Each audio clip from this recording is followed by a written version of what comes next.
हाबाफारि माने जोंना दिनै उदालगुरि माजबाद आरो भेरगाव बे मोनथामाव आंना इलेक्सन केम्पेइननि मिटिं दङ। मोनथामबो समस्या देरहासार जागोन, बेल' नङा टंला समस्यायाव देरहागोन।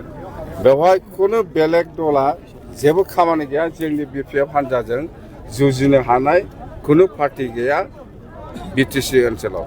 जोङो बिजेपिबो दङ, बिपिएफबो दं, एजिपिबो दं। एखेलगे जों इलेक्सन गेलेदों। दा 15टा सिटनि गेजेराव 15टाबो जों देरहासार जागोन। बिजेपिनिफ्राय 4 दङ, बिपिएफनिफ्राय 11टा दं। बेवहाय दिपेन बर', सोरबा इउपिपिएल, सोरबा आबसु जुजिगासिनो दंनो। आं बुंदों आबसु आरो इउपिपिएलआ बहुद बोसोर बर' जाथिखौ थगायबोबाय।